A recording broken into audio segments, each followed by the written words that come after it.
বাবা মৃত্যুদণ্ড দিয়ে দিল আমার বাবা খুনির আসামি নাগি।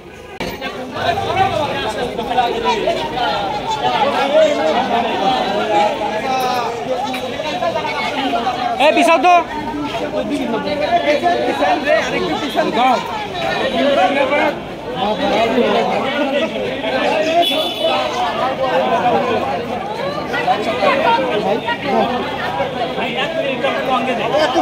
কত লাগে ভাই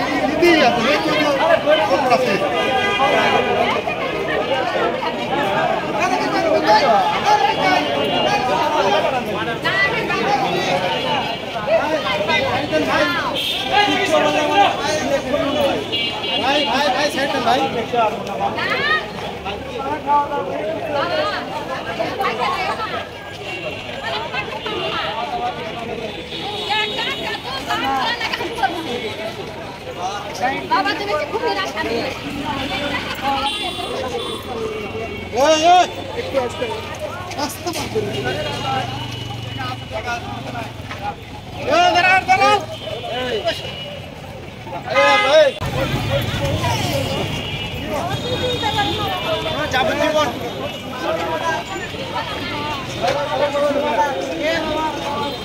ফাঁসি হয়ে যাবে।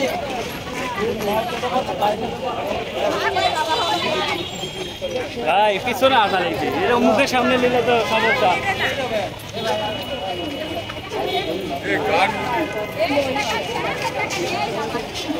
একটু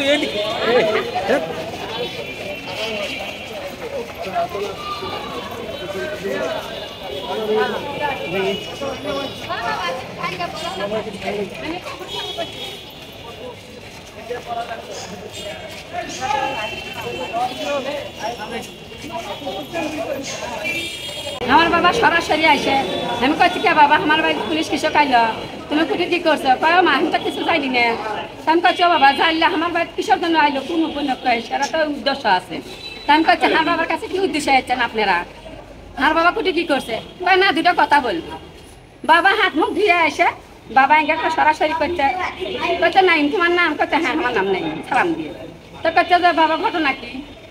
তো কইছে যে আমি তো কিছু বলতে পারছি না। ওই যাই চাই ওই হাত ধরে টাইনে তুলে নিয়ে যায়া ঘুষ খায়া রিমান্ড নিয়ে আমার বাবা কেলে। আমার বাবা তার ভাই বোন মানুষ হয়েছে, কোনোদিন খেরের বাড়ি কাকো মারে না গো বাবা। বাবার যে 4 মাসে চলছি আছে গো বাবা। আশিক মিয়াকে